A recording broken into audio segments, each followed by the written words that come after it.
ஸ்ரீமதே ராமானுஜாய நமக. பெரியாழ்வார் அனுபவத்திலே நாவகாரியம் சொல்லிலாதவர் என்று திருக்கோட்டியூரிலே வாழும் வைஷ்ணவர்களை குறித்து பெரியாழ்வார் அருளியிருக்கிறார். நாவகாரியம் என்றால் என்ன? நாவினால் சொல்லத்தகாதவற்றை சொல்ல மாட்டார்கள் என்று அர்த்தம். இதுக்கு சான்றாக ஆச்சாரியன் திருநாமம் சொல்வதே இந்த நாவுக்கு காரியம் என்று திருக்குறுகை பிரான் பிள்ளானும் வடுகநம்பி என்கின்ற ஆச்சாரியர்களும் நமக்கு காட்டிக் கொடுக்கிறார்கள். ஆச்சாரிய திருநாமத்தை காட்டிலும் ஆச்சாரியன் விரும்பிய திருநாமத்தை சொல்வதே இந்த நாவுக்கு காரியம் என்று அனந்தாழ்வானும் உடையவருடைய பஞ்ச ஆச்சாரியர்களே ஒருவரான திருவரங்கப் பெருமாள் அரையரும் நமக்கு காட்டிக் கொடுக்கிறார்கள். அந்த அனுபவம் இன்று திருக்குறுகை பிரான் பிள்ளான் ஒருமுறை கொங்கு தேசத்திலே எழுந்தருளி இருந்த பொழுது அங்கு ஒரு ஸ்ரீ வைஷ்ணவருடைய கிரகத்துல தளிகை பண்ணி அதை எம்பெருமானுக்கு சமர்ப்பித்து கண்டருள பண்ணி தானும் அதை உண்ணலாம் என்று எண்ணி இருந்தார். ஆனால் அதற்கு முன்பே அங்கு கூடியிருந்த ஸ்ரீ வைஷ்ணவர்கள் அத்தனை பேரும் சேர்ந்து எம்பெருமானுடைய பல திருநாமங்களை அப்படியே உணர்ந்து சொல்லிக்கொண்டு தளிகையை எம்பெருமானுக்கு சமர்ப்பித்தார்கள்.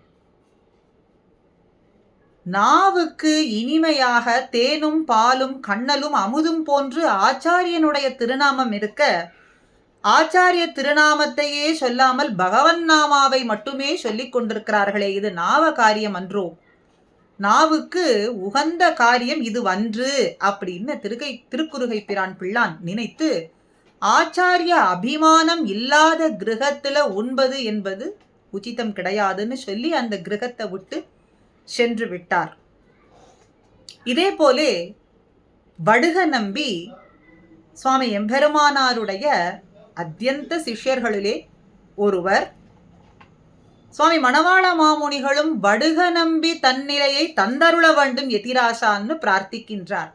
அப்படி நம்மாழ்வாருக்கு மதுரகவியாழ்வாரை போலே தேவு மற்ற அறியேன், உம்மை தவிர வேறு ஒரு தெய்வத்தை நான் அறிவதற்கு இல்லை என்று எப்படி மதுரகவியாழ்வார் கூறினாரோ அதுபோலே எம்பெருமானாரை தவிர வேறு தெய்வம் ஒன்று நான் அறியேன் என்று வடுகநம்பியினுடைய நிலை. அப்படி வடுகநம்பி ஆச்சாரிய அபிமானமே உகந்ததுன்னும் ஆச்சாரிய திருநாமமே இந்த நாவுக்கு காரியம் என்று இருக்க, ஒரு நாள் ஒரு ஸ்ரீ வைஷ்ணவர் அவருடைய அருகிலே அமர்ந்து கொண்டு அநேகமான பகவன் நாமாக்கள்ல எண்ணிறந்த நாமாக்களை தன்னை மறந்து சொல்லி கொண்டிருந்தார். நாராயணா, பத்மநாபா, ரிஷிகேஷான்னு சொல்லி கொண்டிருக்க அவரை பார்த்து நாவுக்கு இனிமையான அமுதான நாமமான ஸ்ரீமதே ராமானுஜாய என்பது இருக்க, இப்படி எம்பெருமானுடைய நாமாக்களை சொல்லிக் கொண்டிருக்கலாமா? இது நாவகாரியம் அன்றோ என்று சொல்லி அவரை விட்டு அந்த இடத்தை விட்டே சென்று விட்டாராம். ஆக இவர்கள் இருவர் காட்டுவது இந்த நாவுக்கு ஏற்ற காரியம் என்னன்னு சொன்னா, பகவன் நாமாவை காட்டிலும் ஆச்சாரியனுடைய திருநாமம் சொல்வதே.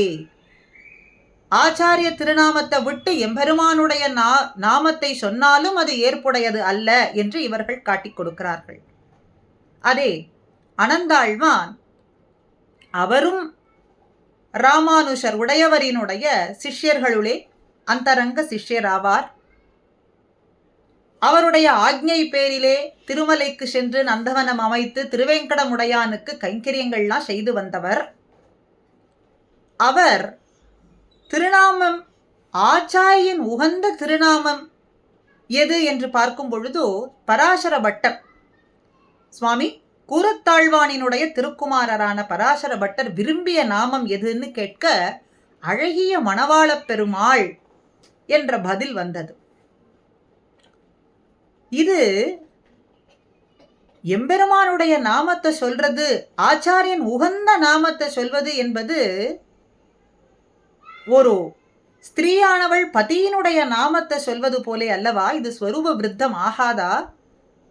என்றால் ஆயினும் இது ஸ்வரூப விருத்தமாக இருந்த பொழுதிலும் ஆச்சாரியன் விரும்பிய திருநாமத்தை சொல்வதே இந்த நாவுக்கு காரியம் என்பதாலே அழகிய மணவாளப் பெருமாள் என்கின்ற நாமத்தை சொல்லிக்கொண்டே திருநாட்டுக்கு எழுந்தருளினார், ஆச்சாரியன் திருவடியை அடைந்தார் என்று சொல்லப்படுகின்றது.